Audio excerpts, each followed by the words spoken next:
ഓണക്കാലത്തെ വിപണി ഇടപെടലിന്റെ ഭാഗമായുള്ള സപ്ലൈകോയുടെ ഓണച്ചന്തയ്ക്ക് തുടക്കം. സംസ്ഥാനതല ഉദ്ഘാടനം തിരുവനന്തപുരത്ത് മുഖ്യമന്ത്രി പിണറായി വിജയൻ നിർവഹിച്ചു. റേഷൻ സംവിധാനത്തെ ദുർബലപ്പെടുത്താൻ കേന്ദ്രം ശ്രമിക്കുമ്പോൾ ബദൽ നയങ്ങൾ നടപ്പിലാക്കിയാണ് സംസ്ഥാനം വേറിട്ടു നിൽക്കുന്നതെന്ന് മുഖ്യമന്ത്രി പറഞ്ഞു. സെപ്റ്റംബർ 4 വരെയാണ് ഓണച്ചന്തകൾ പ്രവർത്തിക്കുക.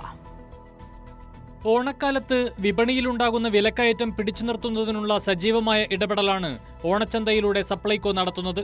13 അവശ്യ സാധനങ്ങൾ ഉൾപ്പെടെയാണ് സബ്സിഡി നിരക്കിൽ സാധാരണക്കാരായ ജനങ്ങളിലേക്ക് എത്തുക. ഓണച്ചന്തയുടെ സംസ്ഥാനതല ഉദ്ഘാടനം തിരുവനന്തപുരം പുത്തരിക്കണ്ടത്ത് മുഖ്യമന്ത്രി പിണറായി വിജയൻ നിർവഹിച്ചു. ഓണച്ചന്തയിലെ ആദ്യ വിൽപ്പനയും മുഖ്യമന്ത്രി നടത്തി. ഓണം സമൃദ്ധമായി ആഘോഷിക്കാൻ ജനങ്ങൾക്ക് കഴിയണമെന്നും അതിനുള്ള ഇടപെടലാണ് സപ്ലൈകോ നടത്തുന്നതെന്നും മുഖ്യമന്ത്രി പറഞ്ഞു. മാതൃകാപരമായ വിപണി ഇടപെടലിലൂടെ വിലക്കയറ്റത്തെ കാര്യമായി പിടിച്ചു നിർത്താനാണ് സംസ്ഥാനത്തിന് കഴിഞ്ഞിട്ടുള്ളത്. അതിലേറ്റവും പ്രധാനം സപ്ലൈകോയുടെ വിപണി ഇടപെടൽ തന്നെയാണ്. റേഷൻ സംവിധാനത്തെ ദുർബലപ്പെടുത്തുന്നതാണ് കേന്ദ്ര സർക്കാർ നയം. നാം ഇവിടെ ബദൽ നയം നടപ്പാക്കുന്നതിലൂടെയാണ് നമ്മുടെ സംസ്ഥാനം വേറിട്ടു നിൽക്കുന്നത്.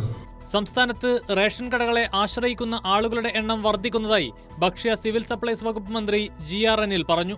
നമ്മുടെ സംസ്ഥാനത്ത് ഓരോ മാസം കഴിയും തോറും റേഷൻ കടയെ ആശ്രയിക്കുന്ന ആളുകളുടെ എണ്ണം വർദ്ധിക്കുകയാണ്. ഏറ്റവും മെച്ചപ്പെട്ട ക്വാളിറ്റി ഉൽപ്പന്നങ്ങൾ വിതരണം ചെയ്യുന്നതിലൂടെ ഈ കഴിഞ്ഞ മാസം 84.57% ആളുകൾ 80,40,695 പേർ റേഷൻ കടയിൽ നിന്ന് ഭക്ഷ്യധാന്യങ്ങൾ വാങ്ങുകയുണ്ടായി. ജില്ലാ കേന്ദ്രങ്ങൾക്ക് പുറമെ 140 നിയമസഭാ മണ്ഡലങ്ങളിലും ഇക്കുറി ഓണച്ചന്തകൾ പ്രവർത്തിക്കും. ഉൾപ്രദേശങ്ങളിൽ അവശ്യ സാധനങ്ങളുമായി സഞ്ചരിക്കുന്ന ഓണച്ചന്തകളും പ്രവർത്തനം ആരംഭിച്ചു. സെപ്റ്റംബർ 4 വരെ 10 ദിവസങ്ങളിലായാണ് ഓണച്ചന്തകൾ പ്രവർത്തിക്കുക. കൈരളി ന്യൂസ്, തിരുവനന്തപുരം.